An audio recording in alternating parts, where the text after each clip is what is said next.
to answer your question, I wanted to, I had a bit of a concept that I wanted to, I'd become a fan of Patti Smith, and through Patti Smith and the New York Dolls, I'd learned about the girl groups, the Shangri-Las and the Crystals and people like that. And they were using completely different chord changes. They were chord changes that I'd heard as a little boy that I recognised in some sort of rock and roll records and in Irish sort of music. But it was,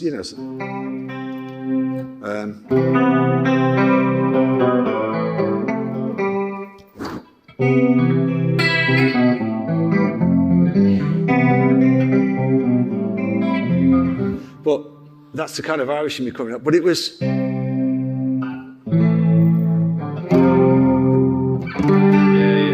those kind of girl groups changes, which, so I started working on the idea of those kind of things. And not really, and also not just necessarily, sad stuff, because obviously that is a...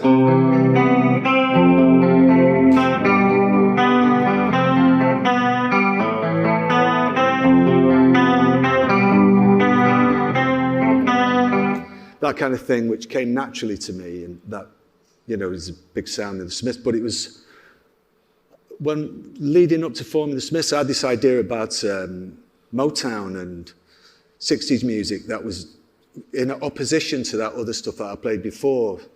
So, one of the things I came up with around about that time is like just it's like a Motown piano part. I got...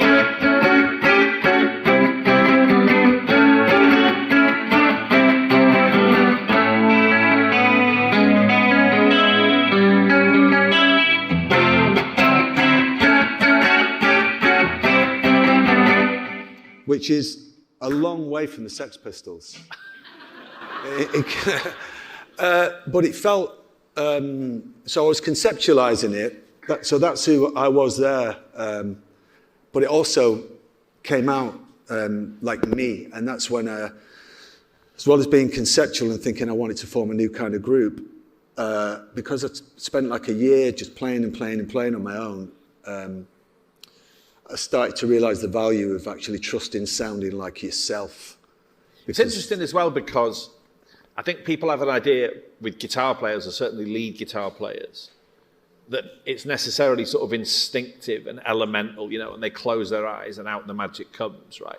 But their ideas, so you conceived of something by the sound of it and thought, I want the guitar to sound like this and to do this, right? Yeah. That's a different thing, right? To consciously want your sound and the melodies and the nuances of the music to move in a certain direction. That's not like jamming or closing your eyes and playing blues scales or any of that. That's a good point, because what you described, who I was there, I just felt like 90% of my world was doing that. Everyone I went to play with was jamming. Yeah. And everyone was just, they were doing exactly what you've just described, and it was very boring to me. And I just had to create my own little island in a way. Go back to my parents. I've been living at Andy's, and just go back to the drawing board. And I really enjoyed that. I learned to layer guitars on top of each other in a very rudimentary fashion. Was there anybody who would, like, even halfway blaze the trail somewhere towards the direction you wanted to go? As a guitar player? Not when I think about the kind of group I wanted to form, which was like the girl groups, like my own.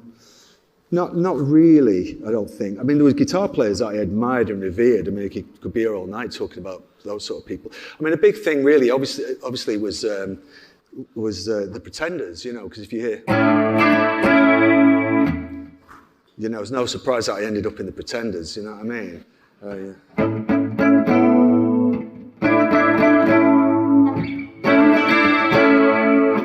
That was like a clarion call to me, Jimmy Scott from the Pretenders. That's a bit Motown-y, isn't it? In a sense. It kind of is, yeah. But his ringing style was, again, it was very lacking. It wasn't like a testosterone contest. It was something quite feminine and refined about it, and lyrical, which was just appealed to me. It was very, very melodic, because I'm a kind of a melody freak. Okay. Well, let's move the story on to the next guitar, Rickenbacker